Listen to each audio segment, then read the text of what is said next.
नमस्कार साथियों, UP triple SC की छवि कितनी अच्छी है वो तो आप सब जानते ही हैं।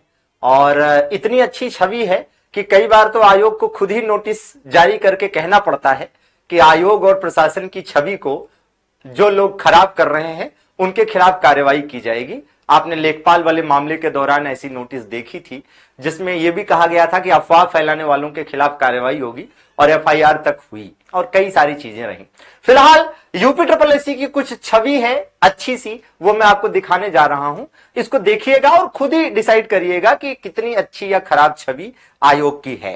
बाकी जो जूनियर असिस्टेंट 3284 के साथी हैं उनसे यही कहना चाहूंगा कि साथियों, आप किसी प्रकार का कोर्ट केस करें फाइनल आंसर की के ऊपर, उससे पहले एक बार आयोग का दरवाजा खटखटा लीजिएगा।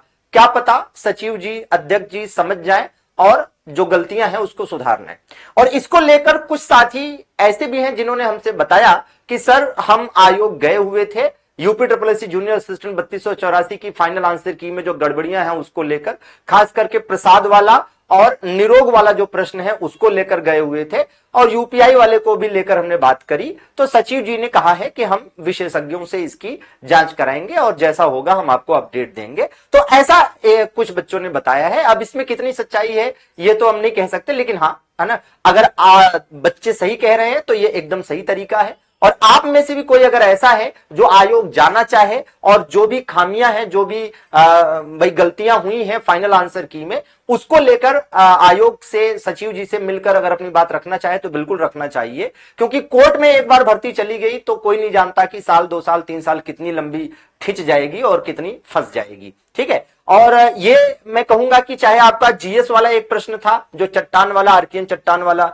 मामला था, एक रीजनिंग वाले क्वेश्चन में भी कुछ लोग कह रहे हैं। ठीक है। और इसी प्रकार से निरोग और प्रसाद वाला प्रश्न है, यूपीआई वाला प्रश्न है। तो सबकी अपनी अपनी राय है। जिसके पास जो भी सॉलिड प्रूफ हो उसको लेकर एक प्रॉपर जो है लेटर लिखकर, एक ज्ञापन टाइप का लिखकर आप आयोग को, सचिव जी को दे सकते हैं। ठीक है। बहुत ज्यादा संख्या में जाने की जरूरत नहीं है, कुछ लोग भी जाएंगे तो अपनी बात रख सकते हैं और कुछ लोगों ने जाकर अपनी बात रखी भी है। ठीक है। क्योंकि कोर्ट जाने से तो बेहतर तरीका है ये, और आयोग अपनी गलती मान के सुधार ले तो आयोग की छवि भी थोड़ी बेहतर हो जाएगी। बाकी आइए देखते हैं आयोग की छवि क्या है। तो आज की डेट में साथियों, मतलब 15 जून की डेट में आयोग की तरफ से 5 नोटिस जारी की गई है और इस 5 में से 4 नोटिस ऐसी है जो 2015-16 कि 4 अलग अलग प्रकार की भर्तियों के साक्षात्कार यानी इंटरव्यू के संबंध में है। सोच कर देखिए कि लगभग 10 साल बीत गए और अभी भी यह भर्ती पेंडिंग में है, अभी तक इसकी प्रक्रिया पूरी नहीं हुई है। और उसके बावजूद आयोग ये अपेक्षा करता है हमसे, आपसे, कि हम उसकी छवि को पाक साफ माने।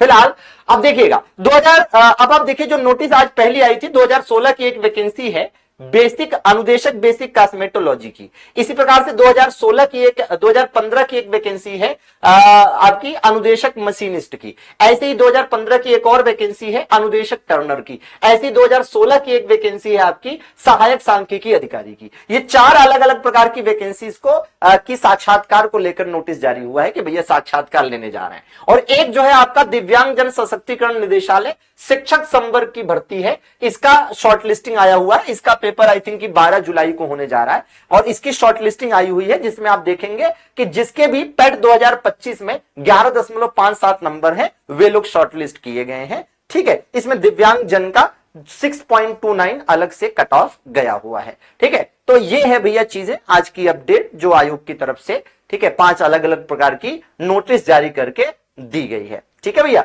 बाकी और भी अपडेट्स के लिए हमारे साथ जुड़े रहें। चैनल पर नए हैं तो सब्सक्राइब तो जरूर ही कर लीजिए ताकि इस चैनल के माध्यम से हम आपकी आवाज बन सकें और आप तक जो जरूरी जानकारियां हैं वो पहुंचा सकें। और भी अपडेट्स के लिए जल्दी मिलते हैं। बहुत बहुत शुक्रिया सभी का, आभार, धन्यवाद।